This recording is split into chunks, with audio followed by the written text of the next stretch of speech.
Notice. You couldn't go online. I imagine Yeah. it was a couple of months ago, and I mean, somewhere. Then you know you don't have to get to meet. Joe's, folks. yeah. Well, you slowly face on it. Yeah, But he does look at it. that's the old one all over the railing. Yeah. These are our historic calendars Oh, that we put out. So we're gonna have one in 2028, Yeah. every 5 That's years. sometimes. So you can look through there. Every day has a historical event in South Brunswick. Oh. That's You right. can't take them with you because they're the only copies I have, but you can take a look at them. Yeah. That was a Yeah. big amount I of think he still space. lived in. Really, Boston, come all the way up here for the meetings. That is something. And this I is mean, about that- I wrote this about the bridge that Oh. was sundered Read when all the stuff Washington in was school. after the Battle of Princeton. Oh, Other organization. That's in case you're on. Oh. That bridge is There was a still lot- there. No, Oh, it is. Where is? Let's see what else we got. We got. oh, really? Oh, wow. So that was something to, And this is Stryker's Gambit. That was one of the that's really something to. battles, a skirmish actually, that took place in South Brunswick. Holy, so the Grange must have been a big thing in New Jersey. Or here, if you had to travel from Lawrenceville to here. Yeah. There's so Mary, much look at the stuff. size of this thing. See all these pages? Wow, That's one Revolutionary War soldier from South Brunswick. wow. Wow. And Your this, favorite? this guy, well, it's from a genealogy site. Okay, Yeah, I wrote about this guy before this guy did this. Vincent? This is a descendant of this Cutler Hancock. Yeah, so it's something, so much history that you don't. Does it hold it? I know. Oh, Okay, we'll give it a few minutes. yeah. We're just at not even 6:30. Okay. Does everybody know what the topic is tonight? Yes. Right up there. It's about The the waterways. you know, on the waterways. Right. And then the main focus is the mills. Using the water power. Yeah. Yeah, like I said, it was That's what in town for a while. So, yeah, we'll just, go, You know, as it gone into. the areas In in South Brunswick where the mills were I don't located. know the details. That wasn't was the Millstone Right. River the? Well, Millstone River would be the big one. That's where the most mills were. Because that's the main river, that's the border for South Brunswick. So did they go away once they created? They just Carnegie repaired that Lake, dam, or- Middlesex County. Oh, They did? Yeah. Yeah? Yeah, they Well, were fixing it up there. I don't know when they played out, but they Yeah. did change Oh, so they ownership forget about many, it. many They got times. many- Something that we'll be talking about. The Uh, boulders. So how did they hold it back? They had to like put a coffer dam back of it? No, No, no, Millstone they were just River empties fixing, like, into the broken river. Oh, on the side, They were fixing it. So They were it goes taking down all the way trees. Oh, yeah. from Monmouth County, For the where it flood. originates, and it Well, that's. arcs around. So- You know, like where Rocky Hill is Yeah. and the mountain there. I'm just trying to picture, I know when I go down there, That's where they And it park. goes You through got Franklin. you got the lake and then you got a dam there. Morning and everything. Yeah. That's Yeah. the Millstone River continues, right? Yeah, well, that. The one time I went, I saw it too. There were people there. Really? Like I said, that's why I It goes on. Stony Brook. That actually what they did was they didn't dam up the Millstone River for that. Really? They dammed up Stony Brook, There. Uh-huh. which empties into the Millstone River. Yeah. So that's where Lake Carnegie is, Oh. okay? And this mill was there before Lake There's Carnegie. another thing I never really went into there. Because it was taking the power source from the mill, That's nice. That's where the. not from, Yes. Stony Yeah, I Brook. know. And then, the Millstone River goes, arcs around, through Somerset County and empties into the River. Oh, This was. So it's like track. Well, I knew- after Kingston. Well, I mean, when it That's was still- started, when it was Kept kept, on even when it Okay. lake drains and, you know, into. to fill in on some stuff, Yeah. yeah. you know. No, so Stony Brook, The thing Stony that, Brook, remember on US one going. crosses, There was actually across, you know where, 27 runs into 206? The clay pot. Just beyond Princeton? Okay, This well, stuff in? out a ways from there is where Stony Brook curls around Oh. and heads It's going north. away. See, one of the odd things about the Millstone River is most of the rivers go south and east, right? Yeah. But the Millstone goes north Below that, and New York east. City Mall. Okay, up and around like that. Oh, okay. So it's one of the odd things about the Millstone River. It's actually flowing in the wrong direction. Yeah, that is like Like, flying wow, around. by 8:80. Well, it's because of the volcanic action and how the earth shifted and all that. Yeah. You know, back Oh, millions of yeah. Like years. along the fault lines of Is it Yeah, close the enough? fault line had Yeah, something to do a with fault it. line, yeah. Yes. fall. Well, you know, It had something to do with he it. says. Yeah, the geography. He said- Yeah, it's He very said, complicated. No. Yeah. Well, All right, you wanna get started? Yeah. It's Yeah. like in Monroe. Okay, The parking lot. so we're gonna go now, we're ready. Hi, everybody, welcome. Tonight, we're gonna talk about industry and commerce along the waterways of South Brunswick. So that means we're gonna be talking about the mills in South Brunswick and how people powered things before the electric grid. So this first shot we have here is of Davidson Mill back in the 50s.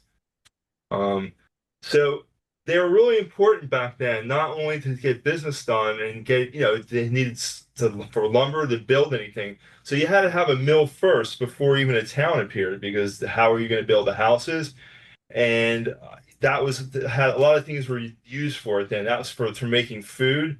And look at the names that are from the mills. Like we have Scudder's Mill, which is it's in Plainsboro technically now, but that was once part of South Brunswick. Millstone, Davidson Mill Road, and Milltown. There's probably more too. The name Miller, a lot of popular names too. So another thing I was going to ask you about, Ed, is during the Revolutionary War, what was the big reason that mills are so important? I mean, it's obvious for this, but even more importantly, what else did they process something there? Because you were saying they shut them down, they burned them down. The British did. Well, the British, whenever they were passing by, they would burn down a mill.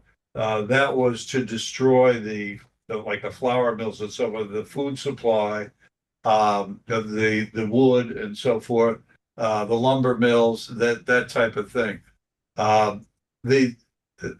Basically, the mill during the Revolutionary War was a target, and it was an easy target because it was what it was built out of, and they could torch them very easily. And the Americans didn't have the opposite of that. In other words, when they got into an area that was controlled by the British and so forth, it was their mills, so they weren't burning down their own mills. Right. So it was a one-sided deal. And the British basically stayed to the main roads, which was lucky. So the King's Highway, which you know is Route 27, the Hessians and the British regulars were pillaging the area as they moved along. And this actually takes place at the very in the fall and as you head towards December in 1776. So they're coming down, and Washington is retreating and trying to get down to Trenton and then across to Pennsylvania. And he can't be concerned about saving the mills, like leaving militiamen or soldiers there to defend the mills. So the British had it wide open. And so they came down, and so there was a swath of destruction. The mills were one of the victims of that. Okay. Yeah, and when the British got into Princeton, they really wrecked a lot of places, like the college library, and valuable like some of the houses that were there, and remember, the mill, of course, the mill too. Yeah. And there were the leaders had bounties on their heads, so they were also victims too. So if you had a mill owner who was a militant patriot and had a bounty on his head, well, he's going to abandon his mill and hide somewhere And so it's an easy target. So that would really put a crimp on things because you couldn't produce food. Not necessarily. Yeah. One of the things about the Americans is the resilience of them. Like with the bridges and the mills and so forth. These are easy to bring back to life. Okay. Okay. The burning of a mill doesn't destroy like the millstone and So the gears inside. right. And usually when they torch them and they were on the move, they didn't stay to see the whole place burn down. So they could. So they could extinguish it. it was easy for the people to come back and restore the Okay. mill. It wasn't like, oh, woe is us, we're gonna lose this war because the mills are destroyed. So they could rebuild them. Okay. Yeah, and remember, one of the jobs of the militiamen were to ruin as much as they could before the British got there, like bridges and roads and stuff, felling trees across the road, sundering the bridge like they did in Kingston, that. So they were destroying their own property All right, did you eat? to block the British. That's good. Yeah. Okay. And as I said, the mills were just part of that whole scene. Okay. Thanks for that explanation. So this is the mill at Scudder's Mill. Now, this is actually also owned by a Davison. This is what was Plainsboro back then. So this is Daniel Brinton Davison in 1749. So it goes into detail here. You can read about it. But this is the one that was this was Plainsboro and it was Scudder's Mill. And Scudder's Mill still is a place down there, right? I mean, it's on the maps, right? Yeah. Yeah. So it's still left in its name too. The mill is long gone, but this is what it looked like back in the day. This is actually Does everybody know why there were so many stories to the mill? why is that? Flooding. For storage. What you're thinking today? Yeah. I thought flooding. Yeah, in other words, if you're producing a lot of stuff and you're producing more than the farmers coming in, having the stuff, and then they take it. And this is to sell to other people too. So it's like a grainer. I mean, Right, yeah. right. Well, Okay. what's the danger in that?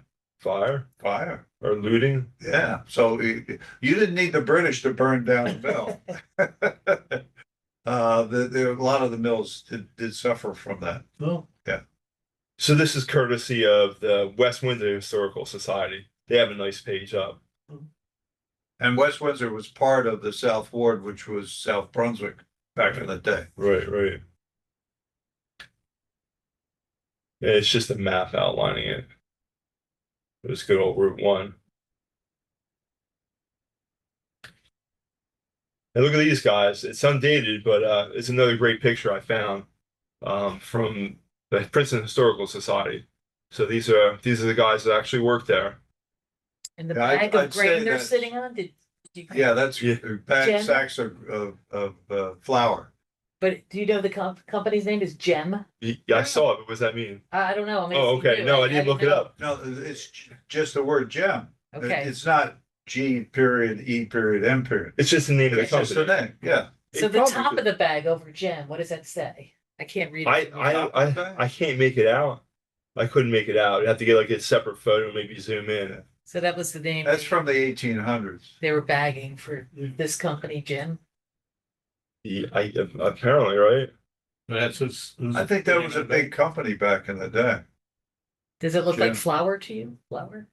I Yeah, think that's Gotta flour. be sacks of Yeah, I flour, think it'd be yeah. flour. Cracked corn. Okay. And it's the same mill, but it's called Gray's Mill because I think it was rebought, but I don't have a picture of it, but it's another view of the same mill from that area. So it was a pretty big mill. It's pretty important. Yeah. One of the things that drives us crazy, and this is like with the taverns too, the name changed so many times, and it's very hard to figure out what years it had this name and then what years it had the other name. So some of these mills, they have a name like Davison Mill. But the Davisons only owned it a couple of years at one time and a couple of years at another time. And then it had many other names. Yeah, we're gonna get to the different names I had.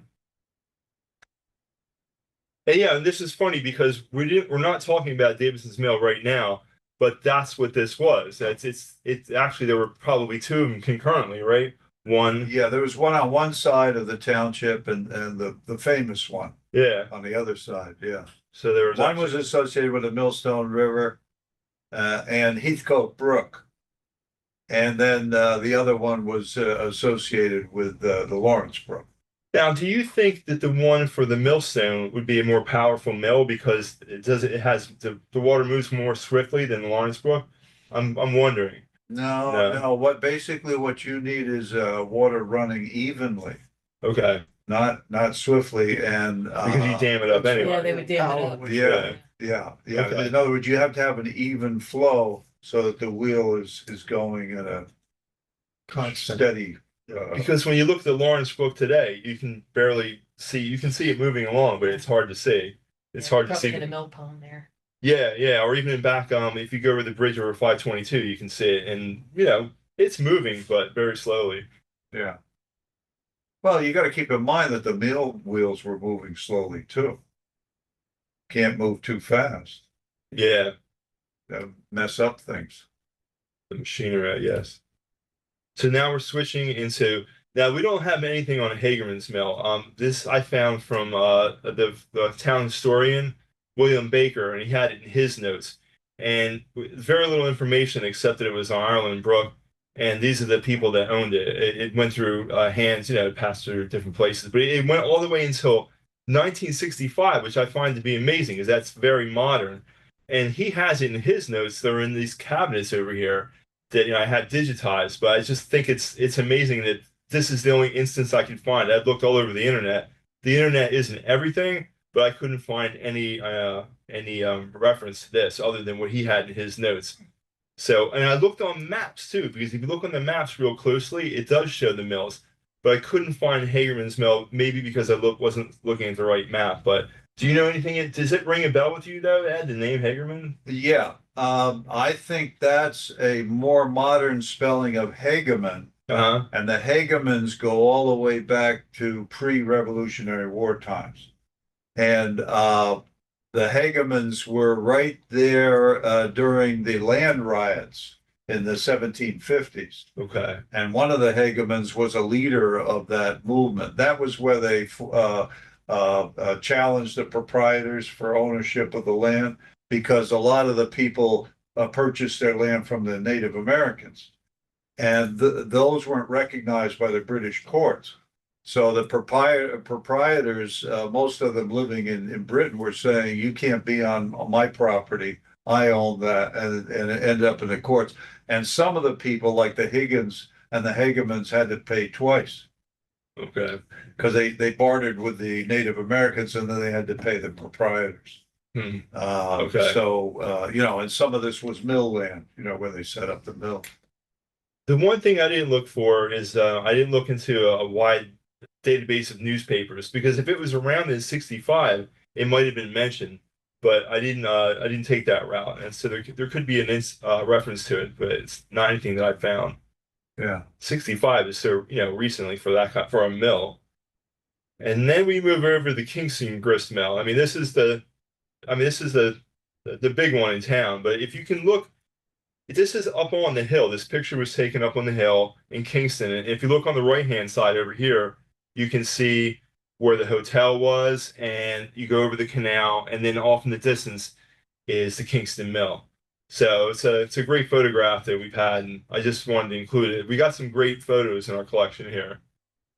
Yeah, and if Kingston had caught on and became a big town, you would have many mills on the river.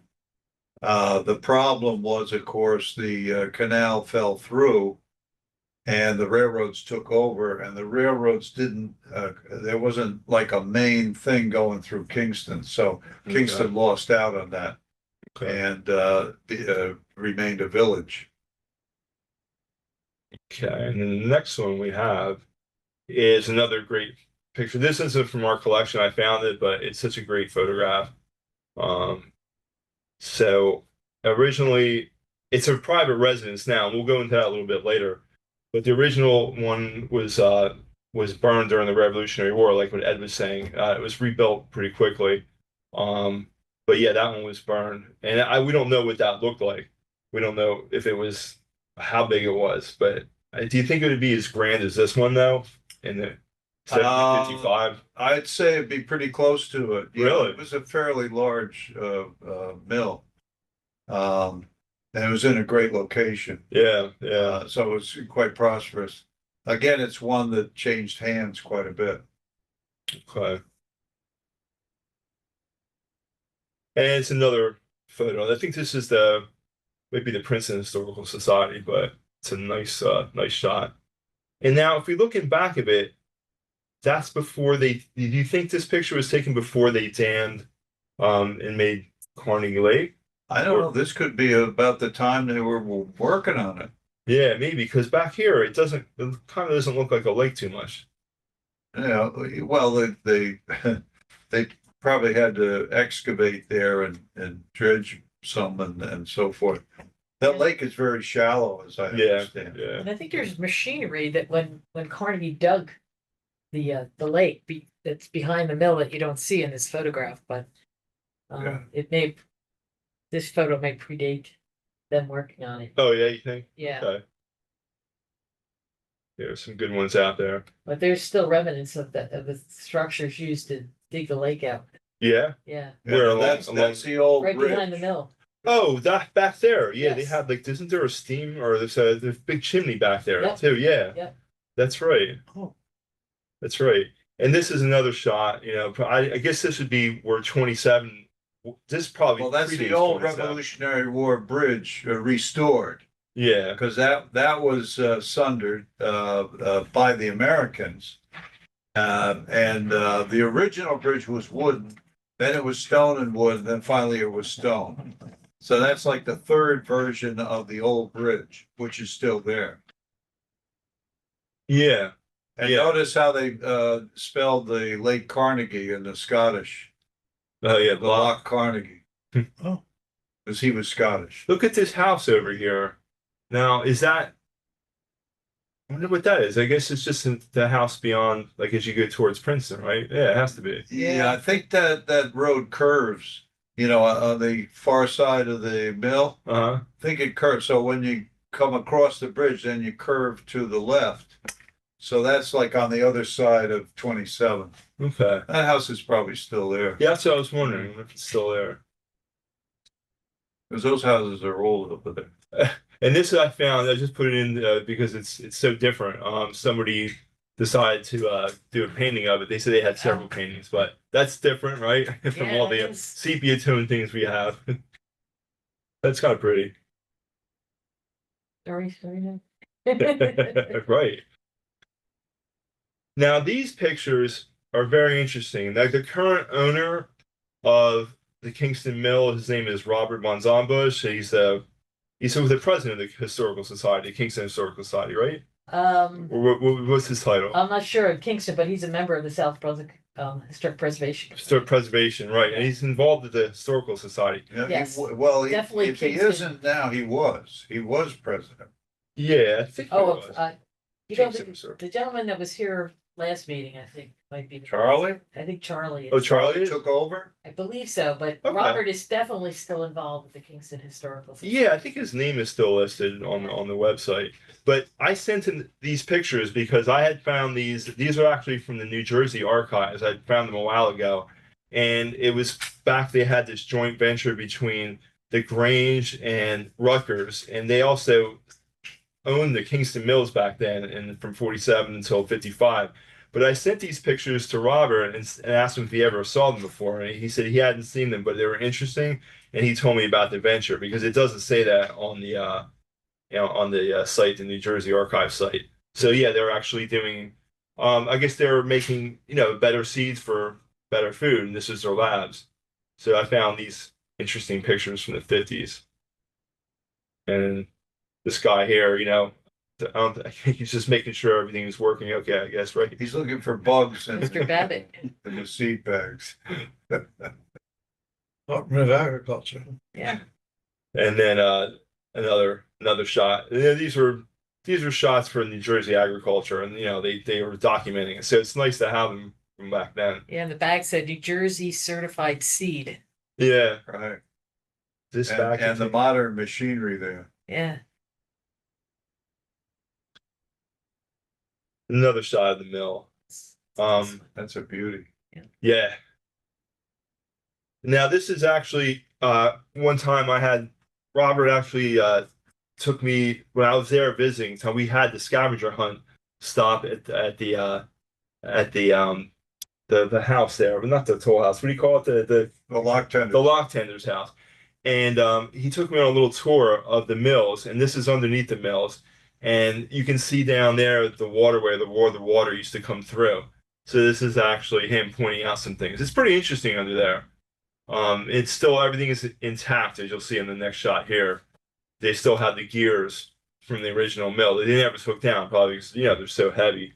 And it also reminds me of what you said, Ed, before, when they burn the things down, when they burn the mills, these things wouldn't have burned. And they could, they're probably more important in the structure in certain ways because they're the machinery that turned everything. Yeah.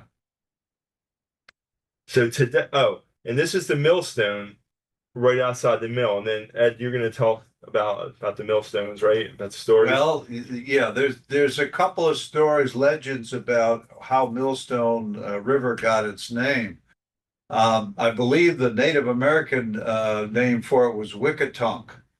And to the Native Americans, that translates to difficult to travel on. If you've ever taken a canoe on the Millstone River, there are some areas where you got to pick up the canoe and carry it. You got to portage. Because it's a problem.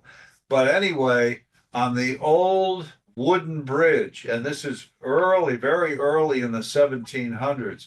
This is when Barefoot Brunson was around and Dr. Greenland and so forth. The very early ones. They had a millstone on a wagon, and they were coming down to the river, coming down that hill in Kingston, and it got out of control, and the wagon and the millstone and everything fell into the river off the bridge, and the millstone sunk, and they never retrieved it. And that was where they decided that they were going to call this the Millstone River. Now, whether that's truth or legend, we don't know. Good story. But yeah, and it makes for an interesting tale. Yeah. Yes. So let's accept that as the reason why it's called not the Wickatunk, but the Millstone River. Goes with the mill theme. So I wonder if this is actually used. Because I took this, and maybe I asked him years ago when I was there, but I don't remember if that was an actual stone. Well, they do wear it out. They got to get a new stone. Yes. And the old ones, yeah, they could plant it somewhere or whatever, Yeah, a lot of times you're just laying around by the mill. Yeah. Yeah. Like this one. Yeah.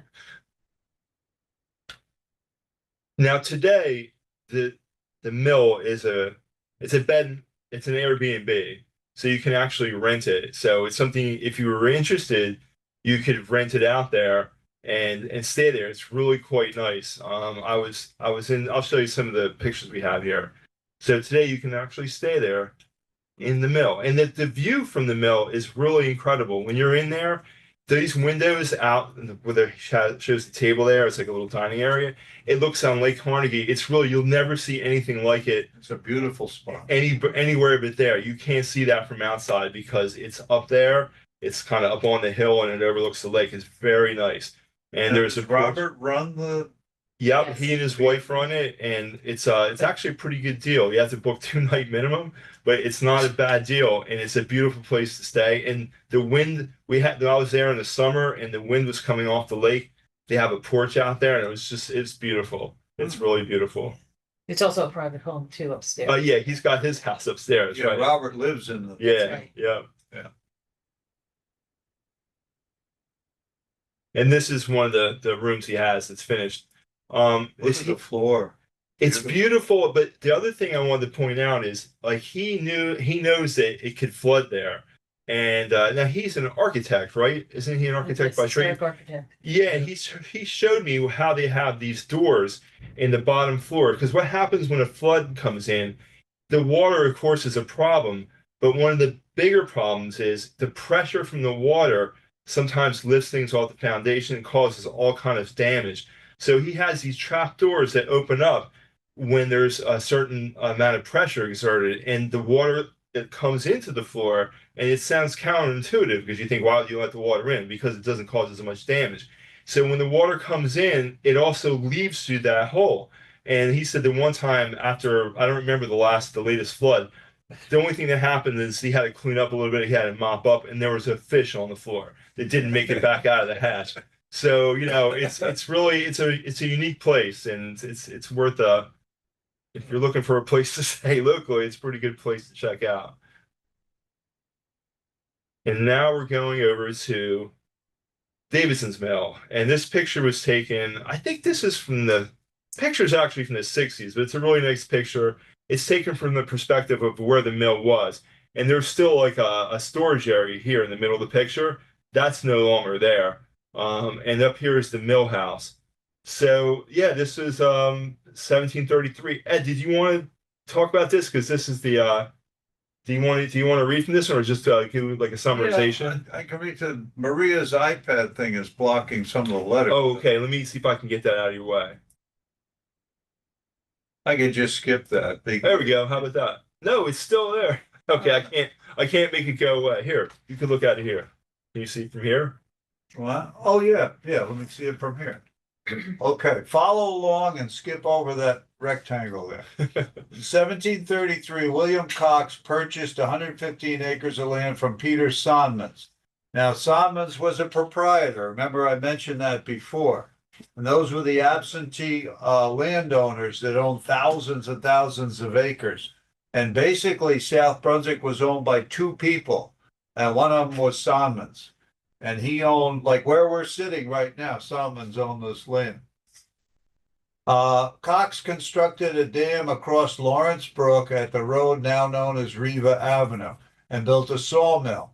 The Native American name for this brook was Piscopec Creek. I used to know what it means. Dark water. Dark water? Yeah, I think dark water. Yeah. Okay. To the rear of the mill, on the other side of the dam, a railroad right of way passed the property. This became the Trenton and New Brunswick branch of the Camden and Amboy Railroad, which was the first railroad. The mill changed ownership many times since 1733. In 1768, it was known as John Lawrence's Mill and later Van Pelt's Mill. Christopher Beekman, I think it's Beekman, Randy. What did I have there? Beeman. Oh yeah, that's Owned it, and later Isaiah, and that should be with an H on it, Vanderwater, Henry Werner, and others. And let's see, a subsequent owner, Stanhope Nixon, rebuilt the dam at Davidson's Mill and in the 1930s after a damaging flood. The most colorful owner of the mill, as I remember reading about, was Stanhope Nixon. He had some wild ideas about the mill and what he was going to do with it and so forth, but it all fell through because of the fire. because after that though, then it reverted over to New Brunswick somehow. Is that the story? Not New Brunswick. No? No, maybe The water county. authority or something? Yeah, I'm not sure. I thought New Well, Brunswick. part of Farrington Lake does belong to New Brunswick. Yeah, for the water, for Yeah. the waterworks. Yeah, the Farrington Lake does. So maybe that's yeah. Yeah. Okay. This eventually drains to it. So what's Right. left is what you see in the foreground there. The stone and stuff there. Yeah, we'll get better shots of that too. We'll show you. So this is it during the heyday. I guess it's a stage shot here, obviously, but this is what it looked like. And again, it's 3 stories. It's big like the other ones. So I guess it's the waterways on the other side, or where is the water in this one? I have trouble getting my perspective on this. Can you It's in the tell it? back. I think it's in the back, yeah. See that thing, that low thing in the back there? Right over here? Yeah, Yeah. yeah, it's right there. Okay. So later, Warner bought Davidson's mill, and he was somebody who had a feed business. You can see on the side of this barn here. This was over next to the Dean's train station. So this is Mr. Warner, and he used to actually make deliveries, I believe. But there, I found a picture of him in the archives, and there's his business. But So- do you know his full name? It just says HG on the I side. don't know. I think I probably find it, but I didn't see it when I was looking through. Okay. So I wondered that too, what his first name was. But I think it's like the character. I like his the pants he has and everything. Yeah. So yeah, but that was more recent owner. So there's the Dean's train station back there. How about that? Just learned things. And that's how Dean's got its name. Yeah, Yeah, Dean's got its name. They decided to go with Dean's And then rather than McDowell. And then at the end, on the night of March 30th, 54, the Davidson's mill burned. More than 50 firemen from 7 departments battled the blaze for over 2 hours. Firefighters from Monmouth Junction, North Brunswick, Maple Mead, and Brookview responded to the call for help. Local residents noted that the night sky was reddened by the fire, and so this fire ended the mill activity that was over 200 years at that site. So it's kind of sad that it, over 200 years, and that's what ended it. I think there were kids playing around the story. I read the newspaper accounts. They think it was started by kids fooling around. Well, this is when it was abandoned. Yeah, right. but Randy, you can still see all that stonework Yeah. that's there. Mhm. It's still there. All of Yeah. that. Yeah. And they just restored it just recently. They repointed everything. Yeah. Yeah. Pointed it.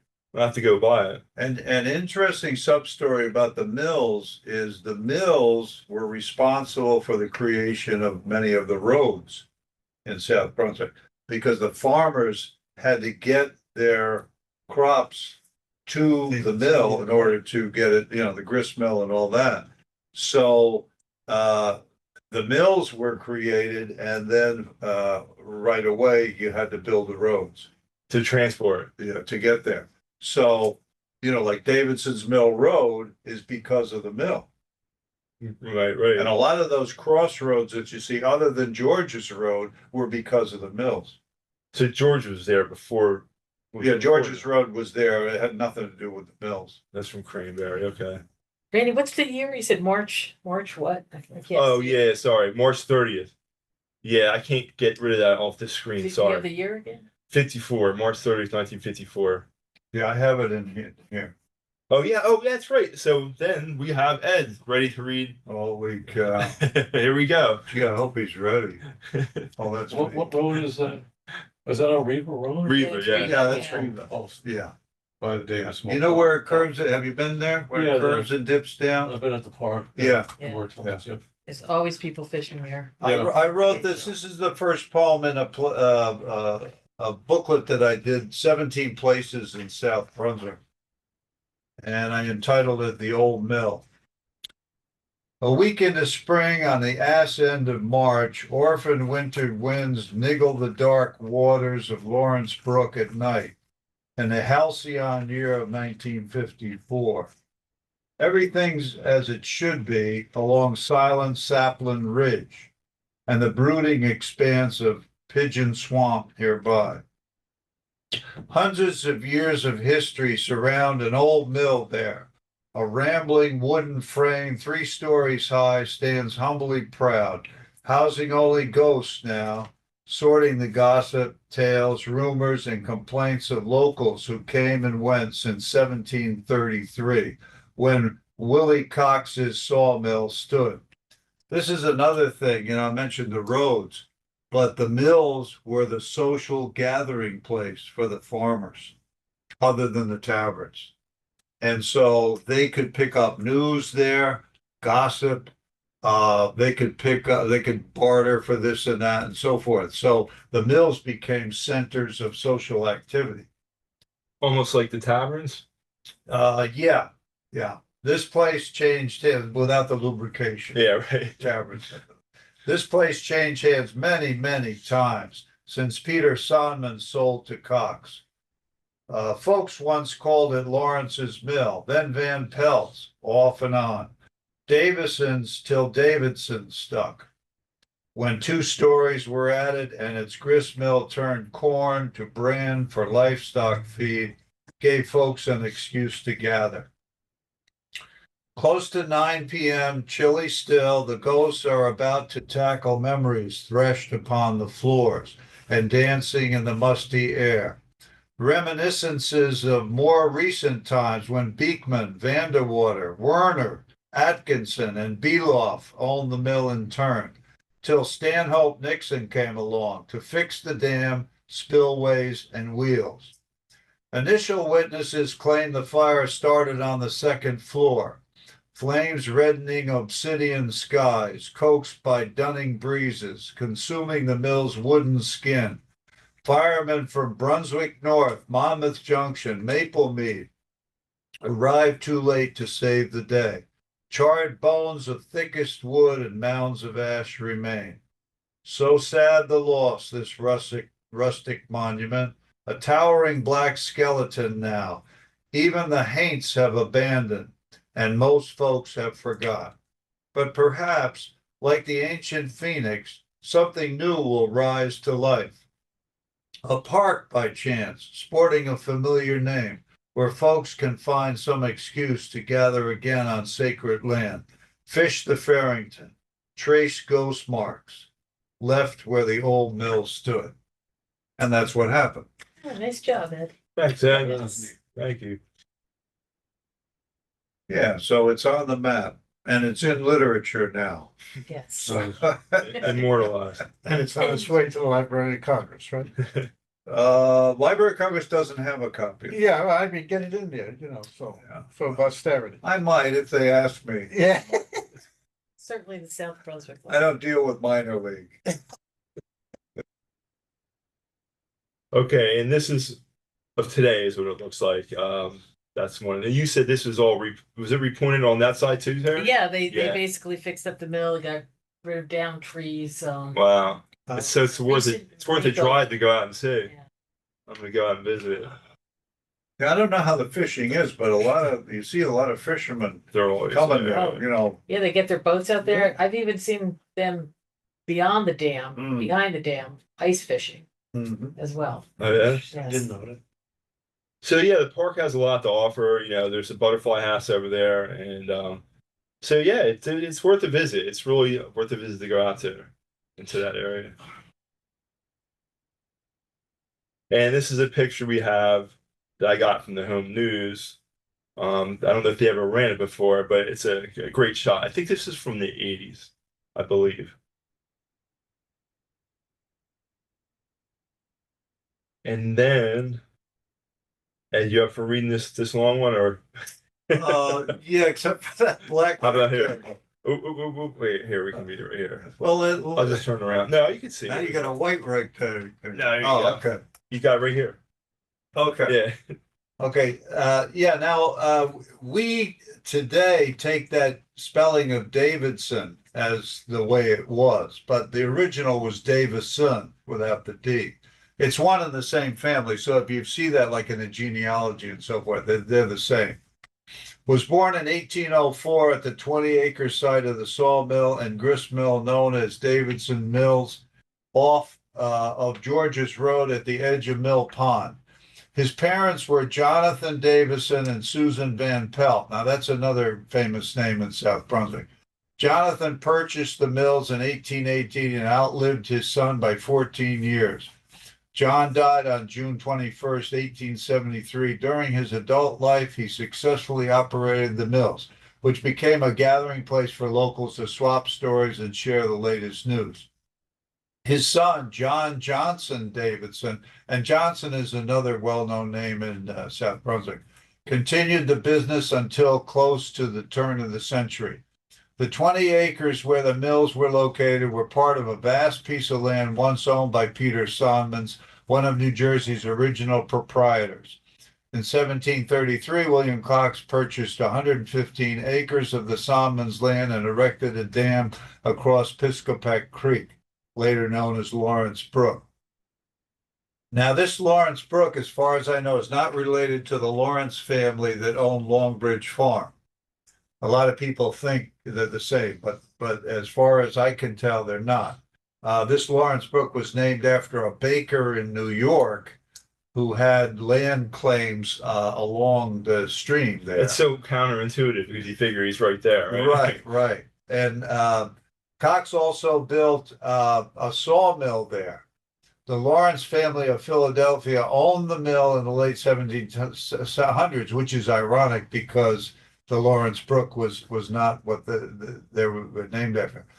Until Isaac Van Pelt took it over. Next, the Davidsons owned and operated the mill, as well as the newer grist mill until the 1880s, when Christopher Beekman took charge. 5 other owners each took a turn with the property after that. And the thing that you learn from this is that these mills and these taverns and so forth in South Brunswick changed ownership every couple of years. And it was amazing the number of people who owned these establishments. You know, it's funny you mentioned the Van Pelt name because the Van Pelts are all over the township, like you said, and there was a Van Pelt cemetery at one point. Yeah. But a couple of weeks ago, I had somebody come in the library that wanted to look at some of the files, and his name was Van Pelt, and he knows about all these people that were his ancestors. So I thought it was very interesting. Wow. And he knew a lot of the stuff he goes, yeah, he knew about this. He'd done a lot of research himself. Did he live in South Brunswick? No, he lives, I think he lives quite a bit. I think he's at Cherry Hill. It was quite a bit away. But yeah, he was here for a while and he wanted to get some of the things that were only in our files. And he copied them down. But I thought and he was a young guy. He was, because a lot of times people in the genealogy are on the older side, understandably. But he was probably, I don't know, just guessing. He was 30, but he wanted to know about his ancestors here. So Yeah, I'd say in the 1700s, all the families and all those names, very, very few. Maybe there's a day or die around, Maybe there's what's the apple one? The Applegate? Applegate. Yeah. Yeah, maybe there's an Applegate or two around, but very few. Yeah. I mean, the Wetheralls are gone. I don't know about Van Pelt's. I don't know. I don't think so. I don't think so. I never heard it Yeah. recently, at And the least. Barraclows, Yeah. all that's that, it. they're gone. There are a lot of names that did stick around though from the old days. Oh, Not yeah, maybe that yeah. far You back. get but- into the 1800s. Yep. Yeah, then you have some. The Proboscos are gone. You can go down the list and just check them off. Yeah. Well, he was down in Cherry Hill, so he wasn't too far away. So this is the Davidson Mill House, and I don't really have a lot of information. This is right off of Riva Drive. You can't see it that well today because there's a lot of landscaping. This picture is from a long time ago. Yeah, it's up on the ridge. Yeah, it was a picture we saw from a different angle Right. from an earlier picture. And this is where the fall line comes through. A lot of people don't realize it, but South Brunswick is right on the fall line. And if you know a little bit about the fall line, you know where the coastal plain meets the Piedmont? That's the fall line. That goes all the way from Maine, all the way down into like Georgia. So is this Piedmont here? No, Piedmont is over where Kendall Park is Okay. and Little Rocky Hill. And So this is Kingston. This is intercoastal. This is the intercoastal plain. Yeah. Red shale versus And, ice great. and, soil. and then you have the Piedmont over there. So you have two major things, and cuts right through South Brunswick. Is that what they call crossroads? No. No. Yeah, you can notice it too with the soils too, that, Really? when you're digging it, you can see the red soils that are from the Piedmont area Right. versus the Right. sandier soils that you. So see. where's the sandy soil in this township start? Do you know? Well, Sand I Hill. think it's really Route 1, almost. Where? Route 1? I Okay. mean, Route 1's a good indicator of it. Okay. Yeah, a But lot this of is your a little farmland down around here is sandy soil. Yeah. Okay. And then you have the outer coastal plain, and that's where you have the Jersey coast. That's where the shore, more of the shore. Yeah. Yeah. Yeah. I noticed that if you walk around down by Beechwood Park, by Beekman Road and also Woodlock Park. I think some of Yeah. those trails are a little sandy. Is that why? Because they're. Yeah, on that well, side. it's a weird Remember that. setup because Sand Hill Yeah, is off the path of where the sandy soil is. oh, But it's sandy up there. It's what they call an anomaly. Geologically, it's not supposed to be there. But something must have happened, something uplifting of it, either volcanic action or something. You know, we were talking about millions of years somebody ago. was told me the glacier formed. Yeah, hill or yeah, well, the glaciers didn't get down this far. They're like The more. glaciers got down as far as the Raritan River. something. Okay, Okay, so we were free of that. But a lot of the rivers and streams and so forth were flowing, and I mentioned this with the Millstone River, were flowing from the north, going south and then east to the coast. oh, And what happened was, like with the glaciers and all that, it shifted some of the rivers. And before that, some of the volcanic action and so forth. The thing that made the trap rock go Yeah. way back, What's that- the story on that? that's volcanic action. And the uplift, what happened was the lava and so forth it pushed up the rock, the old rock that has the iron in it and all that, and that's your trap rock. But it didn't explode like a volcano and have a cone and It we just, have this it just big flowed mountain up. there It just above flowed you. up there. It Yeah. didn't make it that way. But what happened was it shifted the Millstone River, because the Millstone River used to go down to the Jersey Shore. In other words, it went from north to south. So the And trap east. rock, the quarry area. Yeah, where the Okay. quarry is and so forth, that was part of the thing that shifted the river so it goes from south to north. Huh. And the Millstone River is odd that way because it goes against what a lot of the other rivers do, Huh. like the Raritan River.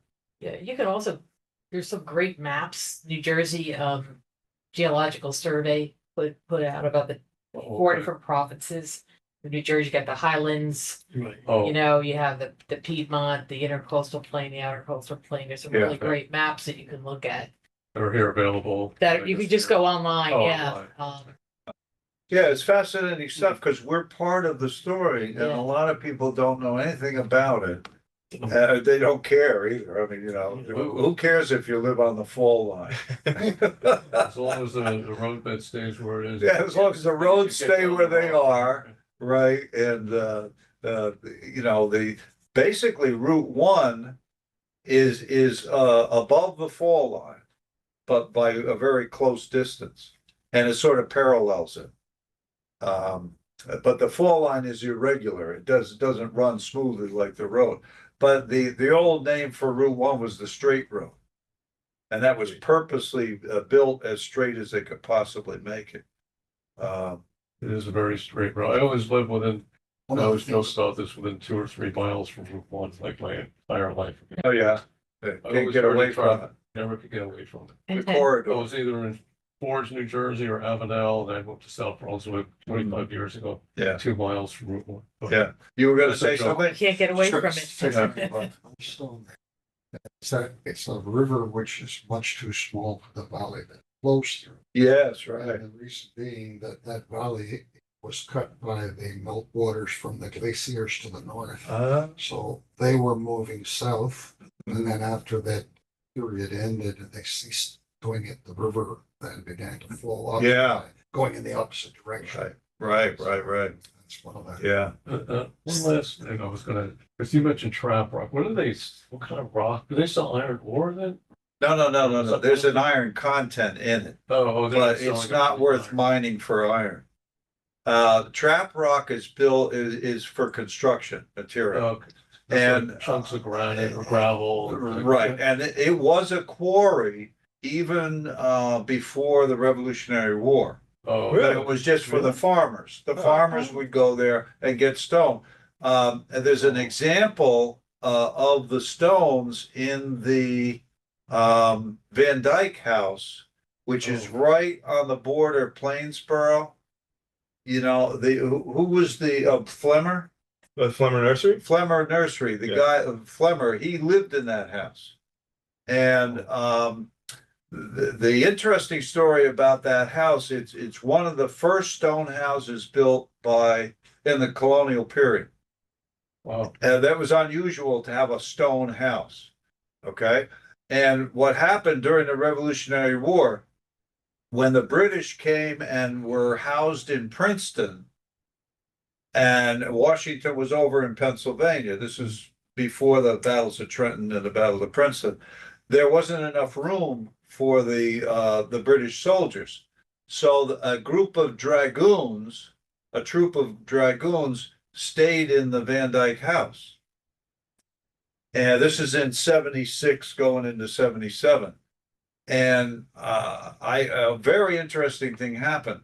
And C.L. Edom and I went over to the house and we got permission to look at the stones on the outside front of the house where the dragoons had taken their swords and carved into the stone. And I took some rubbings of that. And So that house is where is? that house is, you know, when you come down, you know, like you're going to the start of Ridge Can you send it Road to me? in Kingston, and you go down the Mapleton, you go down the Mapleton thing there. And just when you cross the border from South Brunswick to Plainsboro, on your right, there's a hedge there and so forth. It's hard to see the house. That's where the house is. Mapleton Drive. Just before you get to the light, there's a light there, and then you got St. Joe's. Is that before like the Princeton Seminary or something? Yeah, that's St. Somewhere Joe's. around it. Yeah, right. It's before that. Yeah, we've been down there. I Yeah. just didn't know anything about the history. Yeah, and you know, it's privately owned, and it's not South Brunswick, so we really don't have anything to do with it. It's Plainsboro. Okay. But the Van Dyke family was big. The Van Dyke family was big there on that side of South Brunswick, and they were big on Davison's Mill Road. As you're approaching Cranberry South River Road, Yeah, you had Van Dyke's over here and your Van Dyke's over here. It's the same family. that's Yeah.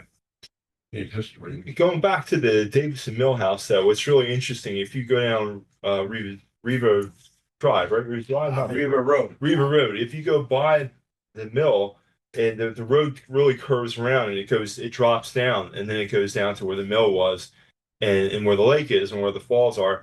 It's really, you can get the sense of how it was a unit then, because this was up on the hill, Yeah. and then it overlooked the lake and the dam and everything. So you can really get a feel for the way it was set up. There's the mill is not there, but you can see how it was the layout of it. So it's a real interesting drive. The first time I went down there and I saw the house and I went down the curb, you can really feel how it was, how it was laid out back then. Hmm. It's worth a drive to visit there, just to see it at the very least. It's a nice place. It's quiet.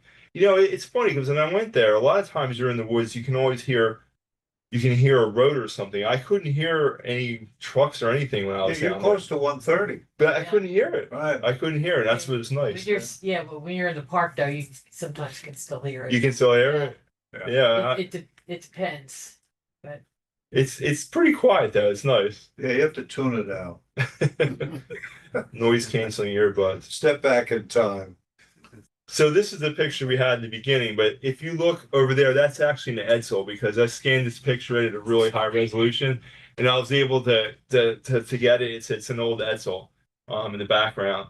So these are pictures. Somebody actually donated these pictures to us a couple of years ago. I don't remember, but 5-6 years ago. It was so nice to have them because we didn't have them anywhere else in the archives like this. So I scanned them and digitized them so we can save them. Okay, so now we're moving on to Dean's Mill. Now, Dean's Mill was a sawmill. It wasn't a grist mill. And this is what they did, to build houses. And this isn't the mill. This is actually the Dean's house on George's Road. The mill was in back of this house. So if you went down Dean's Pond Lane, the mill was actually on Dean's Pond Lane, in between this house and the railroad tracks. So that's the only representation. Unfortunately, I heard William Baker said that he had a picture of the Dean's Mill, a photograph, but we don't have it, unfortunately. It'd be nice to have it, but as far as I know, there's nobody I know has it.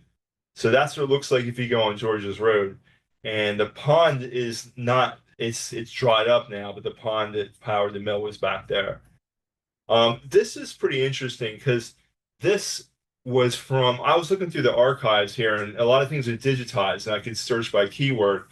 But this letter was actually written to one of the deans in another part of the country by this man here, William Baker, who was the town historian, and he worked for the township, and he started the South Brunswick Historical Society in the 70s, like its first iteration.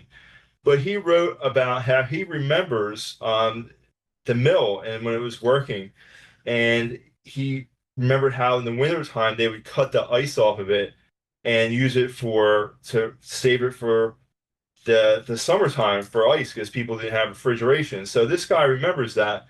You know, this man actually fought in World War I, so he was born a long time ago, but he remembers before they had ice and refrigeration.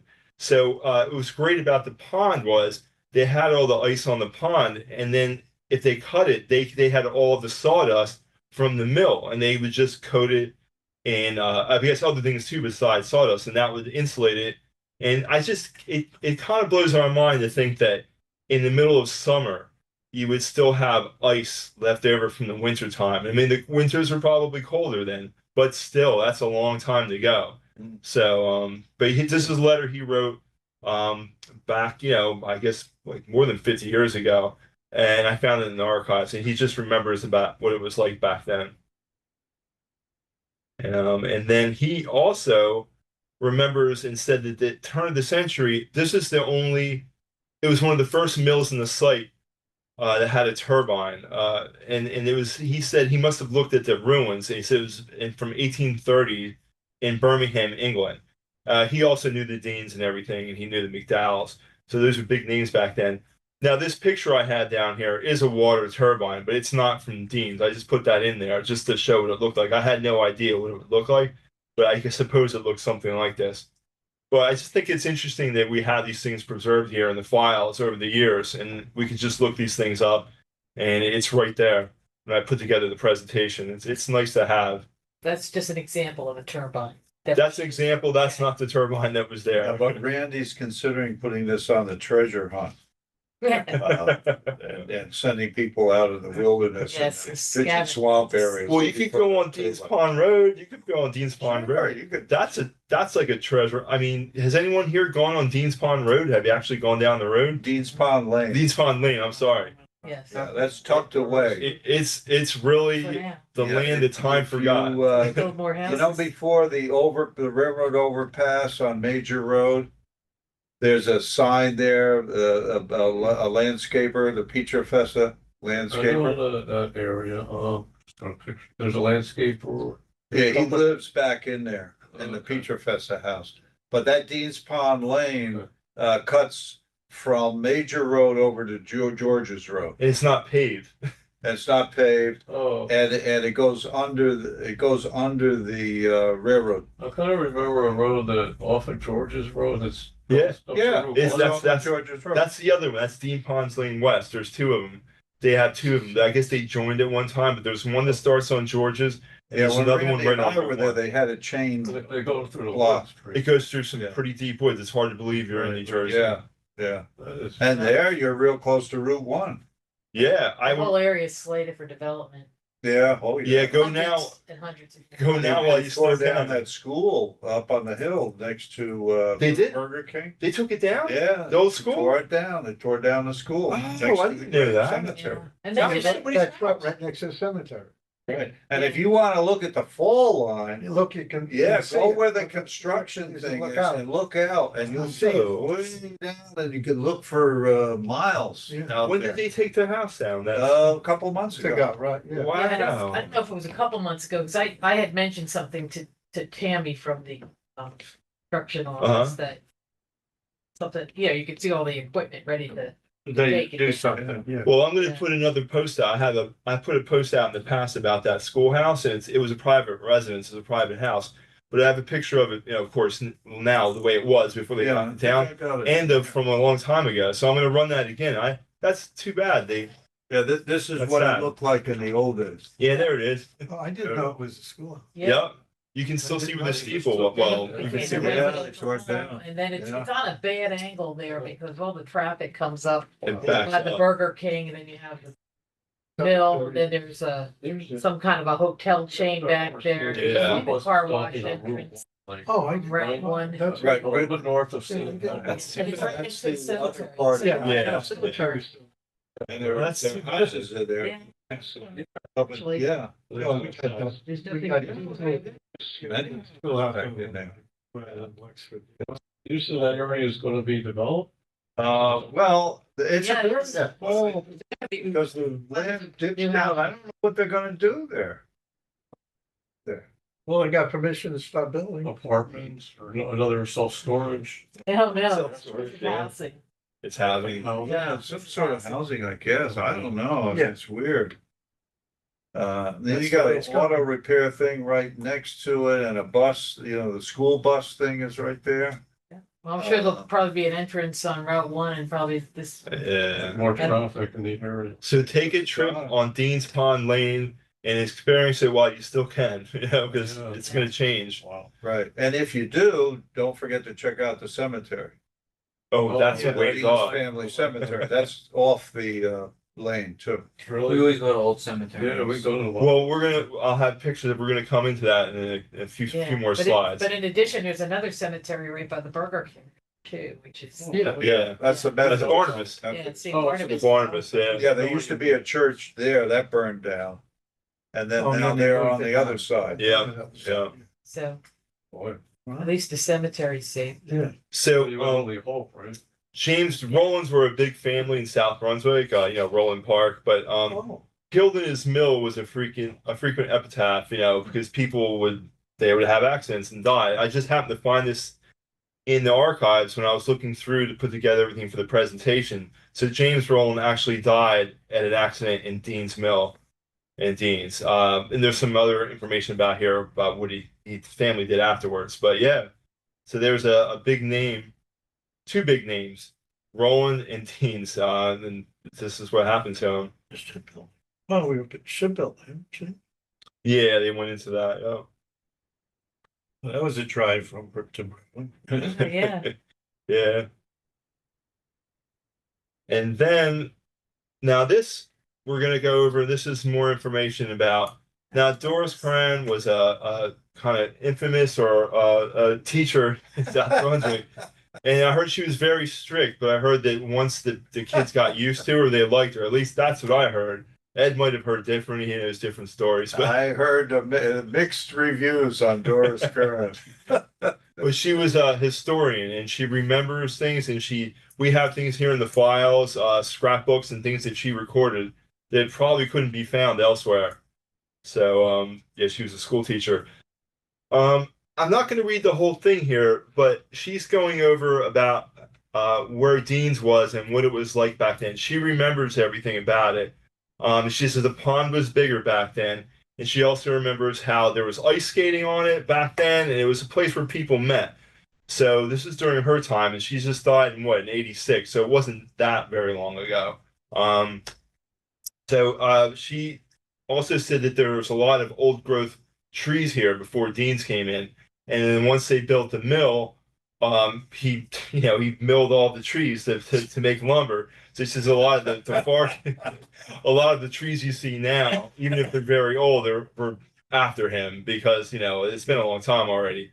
But yeah, but she said that that's what happened to all the trees. If that's what you do, I guess that's where you're gonna cut the trees down. Yeah, it's interesting. She mentions the cemetery too. In her. Right, and she mentions the cemetery, about how beautiful the cemetery was. She says it's hidden and not many people know about it. And there's a reason why people don't know about it, because it's really far off the road. You have to go down Dean's Pond Lane, and you have to know where to turn off. And Ed and I had done it a few summers ago. You have to hike in. You have to hike in, and then once you're there, it is beautiful. And I'll show you some pictures here.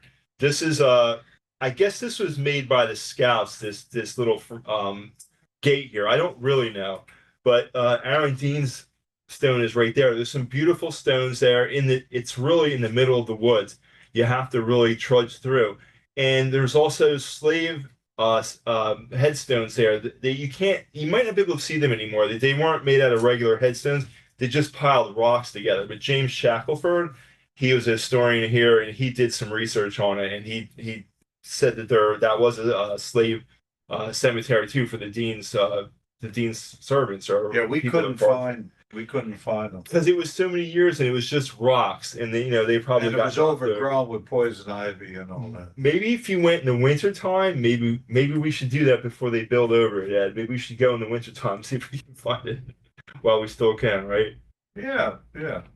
But yeah, Before you retire, okay, all right, we got right at the beginning of winter. all right, let's do it. We'll do a field trip.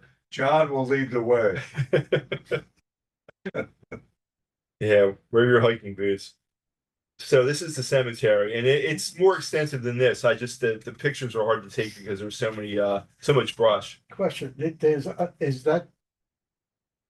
I've heard that there were slave cemeteries in town, so. Yeah, that was one of them. Oh, that was what, there's Yeah, other ones, so that's what I want to ask. Yeah, that was one of them. A few. Yeah. Well, I heard there was I one. would say this, any family cemetery.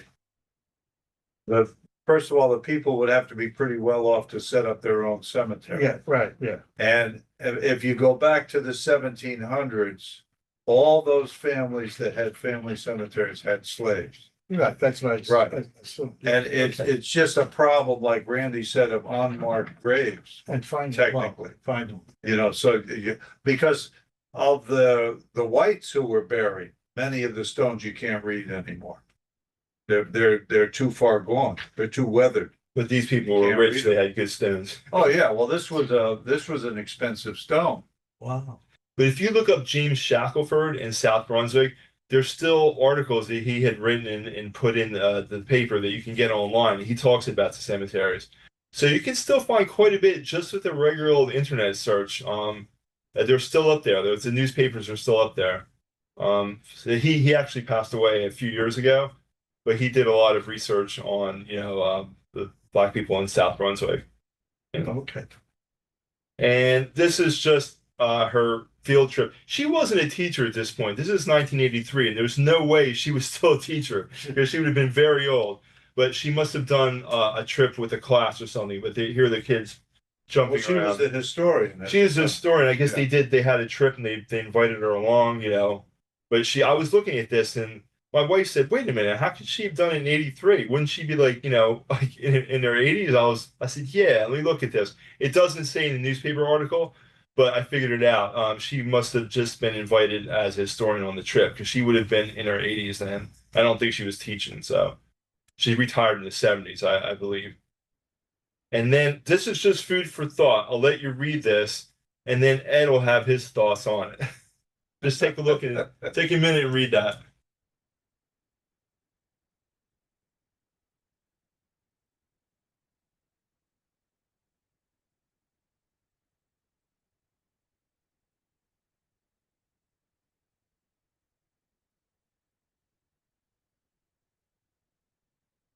Okay, this is speculation. It's speculation, right? But This is what if history.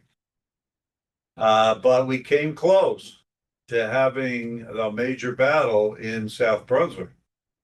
Because the British had three options as to where to head after leaving Philadelphia, crossing to Burlington and coming across.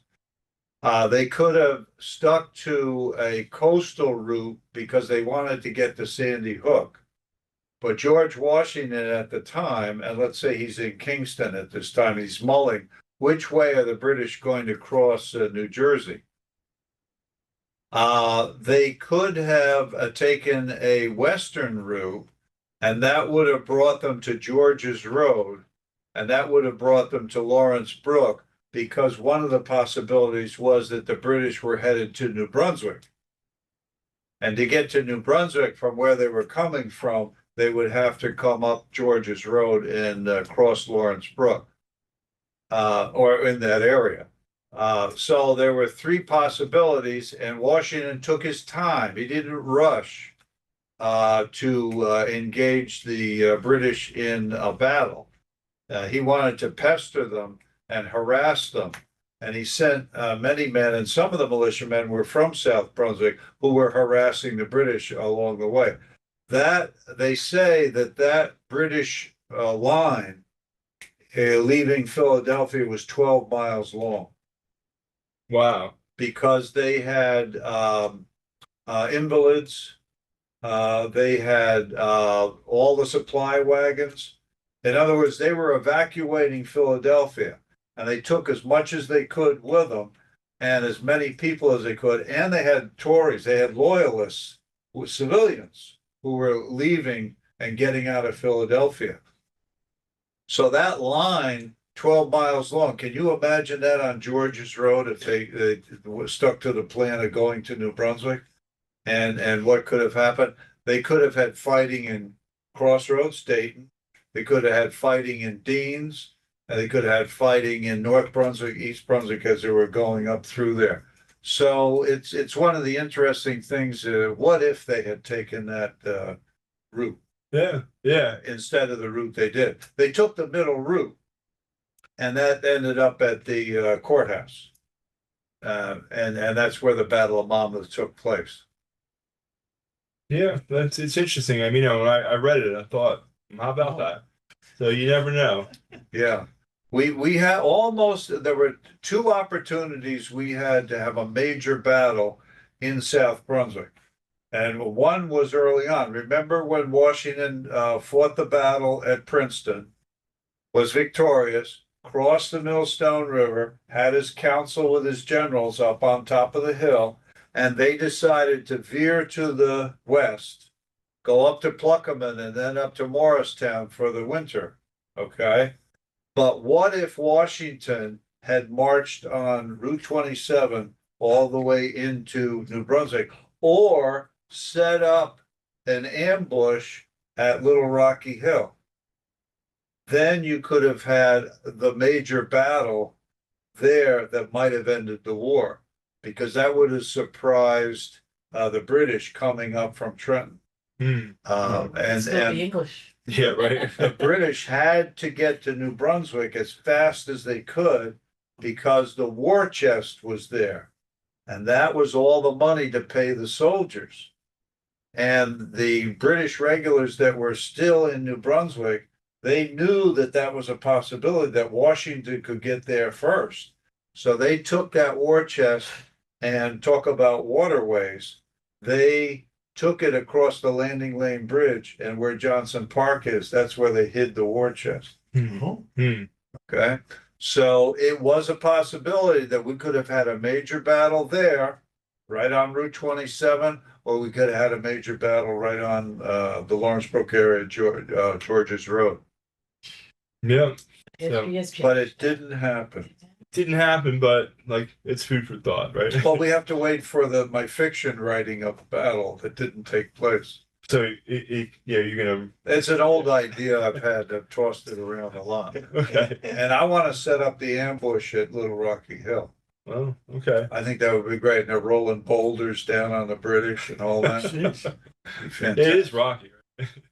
Yeah, right. Devil's Featherbed. So that's it for our presentation tonight. If anybody has any questions, they can email me. But hopefully you've enjoyed this this little journey along the Brooks. Yeah, South Brunswick. yeah, thanks. It was great. Thanks. Oh, we're glad you came. That's great. You guys know a lot, man. It's impressive. Yeah, basically what we're doing with the stuff, and the reason we talk a lot about the Revolutionary War, so we're getting ready for 2026. Right. And we've had a couple of Zoom conferences now with the themes that had to do with getting ready. Oh, And we start right in 1775, there was stuff going on. And we've covered that basically. And now we're getting ready for 1776. you're gonna have other seminars along Yeah, well, we're doing one a month. Yeah, Now, when Randy retires, we're gonna have to go back to the old system of paper and pencil. well, the new Chalkboard. the new person will be able to pick it up. The new person will be able to pick it up. But anyway, that's it. See, I don't do Randy, the I just wanted to technology. point Sure. out that the Lower Raritan Uh-huh. Watershed Partnership, they have they have a nice book on the mills on the Lawrence Brook. So if you just Google the Lower Raritan Watershed Partnership, Yeah. Was that the one where that guy who? yeah, I just forwarded you Okay. the information. Okay. But if you want to follow up and get more information about Okay. the different rivers we were talking about, that's a good source of information. that's Yeah, they had Get some the title. good things up there. There's a familiar face there. Any- Paul, how you doing? Yeah. Good show, lots of interesting Oh. material. Go onto their website. Yeah. There's a source of Oh, information okay. you might want to look at. All right. You ever come across Richard Hunter's work? Yes. Yeah. He Richard has Hunter. mapped all the 18th and 19th. Oh, century yeah, houses. we have that report in there. We have the one he did for South. Right. Let me Yeah, just so right good night, behind all. you, I'll right see you next behind time. you is a Hunter report. And Terry, aren't we doing Yeah. So actually South Brunswick got a grant to redo that survey that